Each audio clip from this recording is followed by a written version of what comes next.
Welcome to English literature class, my dear students of class 11th. Please open page number 25, chapter number 3, Quality by John Galsworthy. You have already familiar to the summary of the chapter. The chapter is already introduced to you. Here, page number 25, I knew him. I means the narrator. I knew him. Him means here Gessler brothers. I knew him from the days of my extreme youth, when the narrator was young, extreme youth. He knew him from those times because he made my father's boots. He made my father's boots. Inhabiting with his elder brother, living with his elder brother, two little shops let into one. There were two shops, but it was made into one in a small by street, now no more, but then most fashionably placed in the West End in London. The shop was in a small street, but then most fashionably placed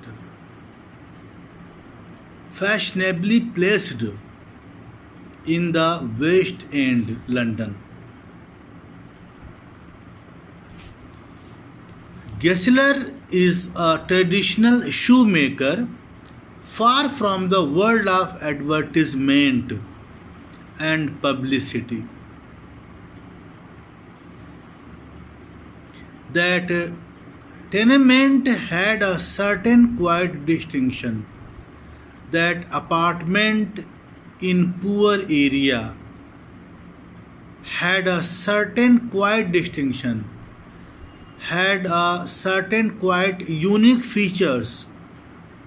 There was no sign upon its face that he made for any of the royal family, merely his own German name of Gessler Brothers.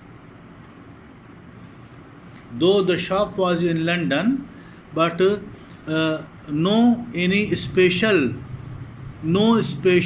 board was fitted there. Only it was written Gessler Brothers, and in the window a few pairs of boots were kept.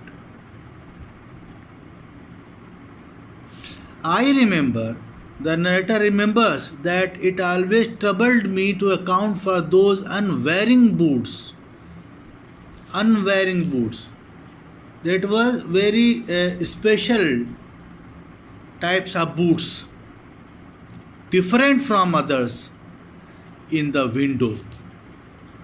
Gessler brothers kept very special shoes in their windows, for he made only what was ordered.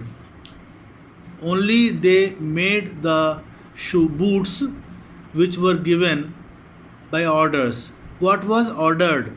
Reaching nothing down, and it seemed so inconceivable, unthinkable, that what he made could ever have failed to fit. The shoes that they made were never failed to fit. That what he made could ever have failed to fit. There was no complaint regarding his shoes had he bought them to put there. That too seemed inconceivable. He would never have tolerated in his house leather on which he had not worked himself.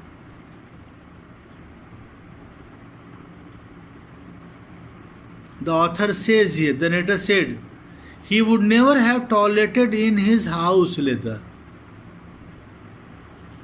on which he had not worked himself. He always bought the leather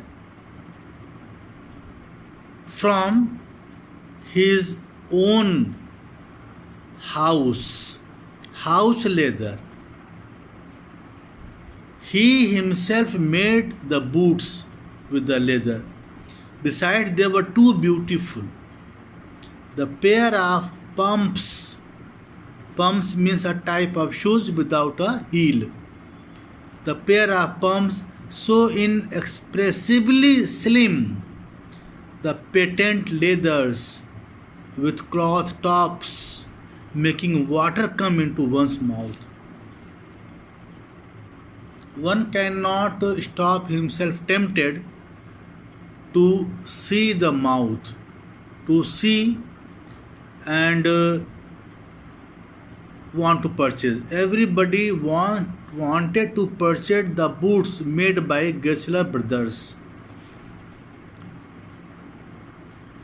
Making water come into one's mouth, the tall brown riding boots with marvelous sooty glow. There were so many different type of shoes were kept in his shop, as well as on the window showcase, sooty glow, as if though new they had been worn 100 years. As if new they had been worn 100 years. Those pairs could only have been made by one who saw before him the sole of boots. Those pairs could only have been made by one who saw before him the sole of boot. They were fully dedicated to their work. So truly were they prototypes incarnating. Prototypes means model, sample, incarnating the very spirit of all footwear. The shoes, the boots made by Gessler brothers were always fit to the customer. So truly were they prototypes, incarnating, giving a definite human form, the very spirit of all footwear, sturdy footwear.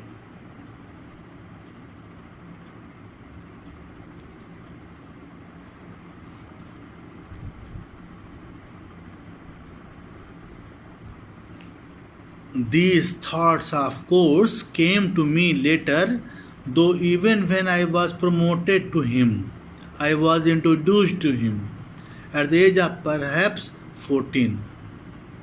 When the narrator was about 14 years old, some inkling means a slight suspicion, haunted me of the dignity of himself and brother. For to make boots, such boots as he made, seemed to me then, and still seems to me, mysterious and wonderful. The narrator was doubtful whether these boots are made by Gessler brothers. Unique shoes. The narrator is quite confused to tell one from the other.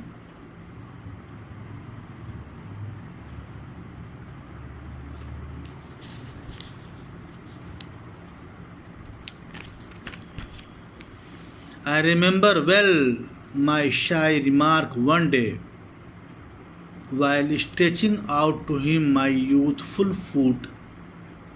Once the narrator went to the shop and stretched his foot and asked to Mr. Gessler, "Isn't it awfully hard to do, Mr. Gessler? Isn't it terrible Isn't it terribly hard to do, Mr. Gessler?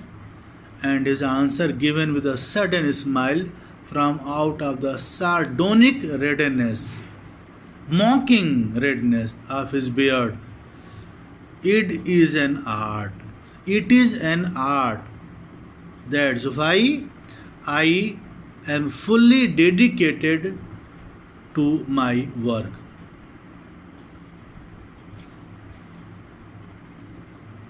And here, what is the appearance of Gessler brother? You pay attention, please. Here, himself he was a little as if made from leather, with his yellow, crinkly face and crinkly reddish hair and beard, and neat folds slanting down his cheeks to the corners of his mouth, and his guttural and one-toned voice, for leather is a sardonic substance and stiff and slow of purpose.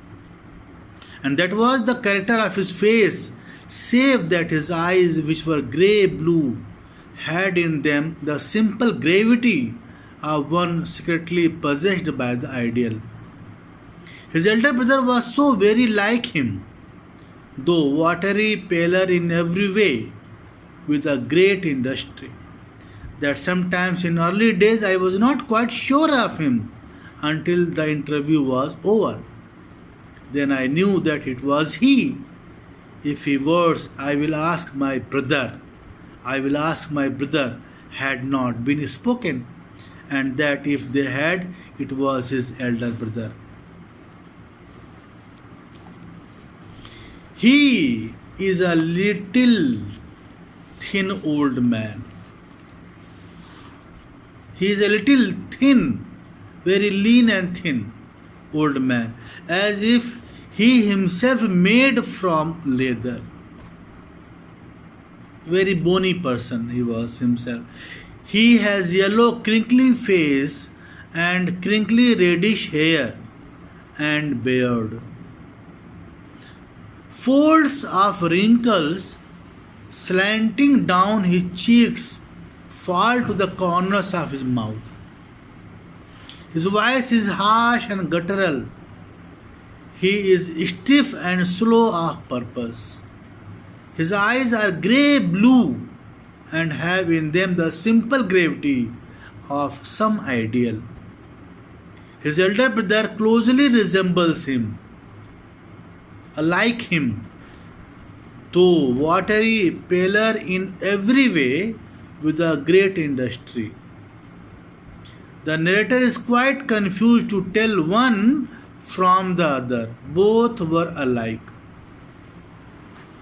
And what happened in the next, what happens, you will study in the next video. Thank you so much, students.